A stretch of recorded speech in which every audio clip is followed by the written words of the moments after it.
men and women and their families who make up this military today are the best I've ever served with.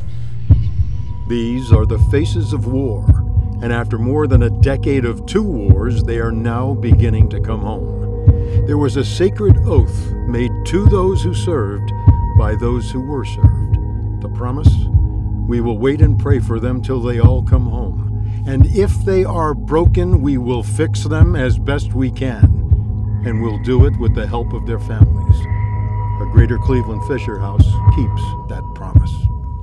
We are a force that has been pushed and grown and changed and stretched, and over 5,500 have sacrificed their lives, and there are tens of thousands who are physically wounded, and there are hundreds of thousands who suffer the stress, the post-traumatic stress, the traumatic brain injury, mild to serious, many of whom, quite frankly, we haven't even identified yet. There are those who are seriously physically wounded and suffer the invisible wounds of war. Josh Summers, 6'3", 26 years old, Ashland, Ohio, was on his first tour in Iraq with the 101st Airborne. He was hit in the back of his helmet with a rocket-propelled grenade. A brain injury. I don't remember anything else. Josh was in a coma for 8 months in Tampa. His mother, Lisa, stayed in a FisherHouse there. I took him to the FisherHouse a lot when we were in Tampa. Josh was again transported to Cleveland. There is no FisherHouse here. The VA put Mom up in a hotel downtown. It would have been nice to have the support system, meet the front, people that are going through the same thing, kind of give you somebody to talk to rather than 4 walls in a hotel. Lisa was with Josh every day of almost a year of treatment at the Cleveland VA. Josh went home to Ashland, Ohio, to a hero's welcome, and then unknown years of therapy behind closed doors. There is nothing ordinary about war. Simply put, war is dangerous.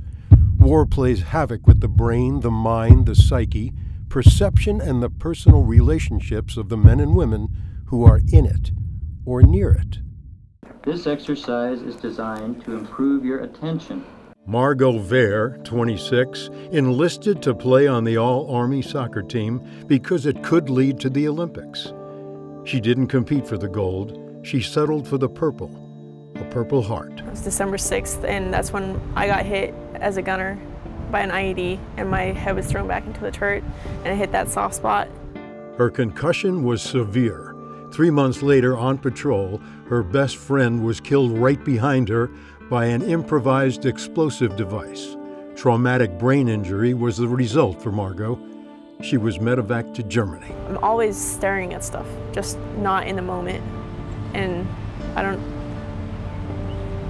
then the TBI, who knows what's going on with my brain, but having a 24-hour headache doesn't help anything. Margot had brain surgery to cut the nerves that carried the pain. She is now 100% disabled, living in Kent, Ohio, with her veteran husband. She says her computer, that's her head, is broken. She dropped out of college and is studying to be a chef.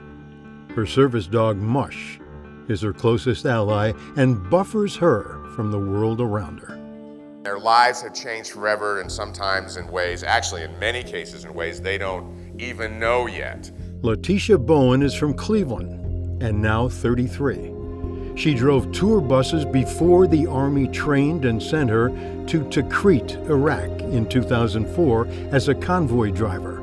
She drove more than 12,000 miles, playing roulette with explosives in the roads and ambushes on the roads.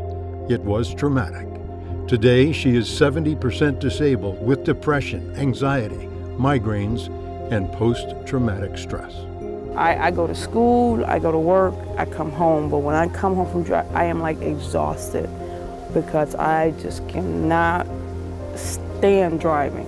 These two are the scenes and faces of war. They are not often or easily recognized. They are the wives, husband, children, the families. War separates families. The specter of death or injury, physical and psychological, has the radiating concussion of an explosive to soldier and family.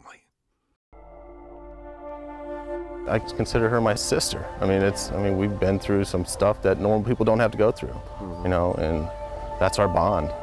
Letitia may be Frank DiLorenzo's sister in war and its aftermath, but the disabled Rexville Army specialist has a wife and 5 children. Frank works for the Wounded Warriors program. He was a firefighter paramedic in Bath, Ohio, before his reserve unit was deployed and attached to the 1st Infantry Division in Iraq. He saw a lot, including children used by insurgents to shoot, carry out suicide bombings, and set roadside bombs. I can't go and go to a public area, and a park even doesn't terrify me, but my anxiety level goes up. Kids alone frighten me. I can deal with it over there, just can't deal with it here. His constant companion is his service dog, Nina. Frank was medevaced to Fort Bragg. His family was with him for weeks there. FisherHouse gave us a room. It's a little apartment almost. Kids were instantly comfort there. They had their own room. We had a community kitchen, which was great because we could go and get them food. And for me, getting my treatment and being able to come back and relax with them some instead of in a hospital room or a hotel room was great. His severe ankle wound was surgically repaired. He was treated for injuries caused by bomb concussions. And his most debilitating wound, post-traumatic stress disorder.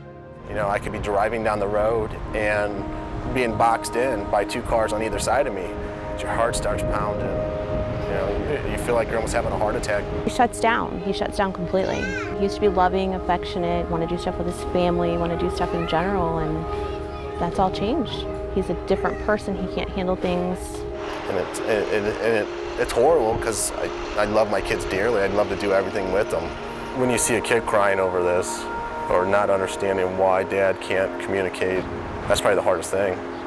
You know, I can deal with my wife being upset. I can't deal with my kids being upset. I know how he was before, and I tried to see that in him again.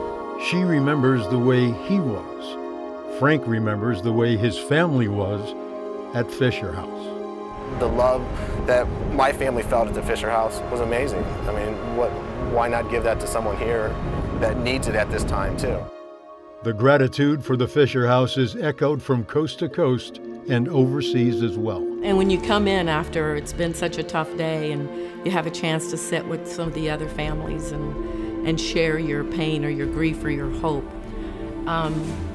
it is a really, really healing and beautiful experience. Wendy, an Air Force captain, sits with her mom in a FisherHouse as she's treated for the shrapnel and severe leg injuries from an improvised bomb. Stacy's son, Gerald, was an Army tank driver. A penetration explosive cost him a limb, extensive burns, and spinal cord function. It's not like I had a bunch of money saved up or anything, you know, and we couldn't have done it without. We would have done it. I would have lived in my car, whatever I had to do, but it definitely makes the whole healing process and everything better. The Cleveland VA is the 3rd largest in the U.S.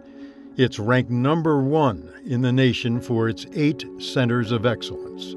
A Greater Cleveland FisherHouse would not only be used for patients of the VA, but by the families of veteran patients being treated at the Cleveland Clinic, university hospitals, Metro, and any other specialty hospital. Today, deployments have been shortened to 9 months. Our troops are now being steadily drawn down. They are coming home.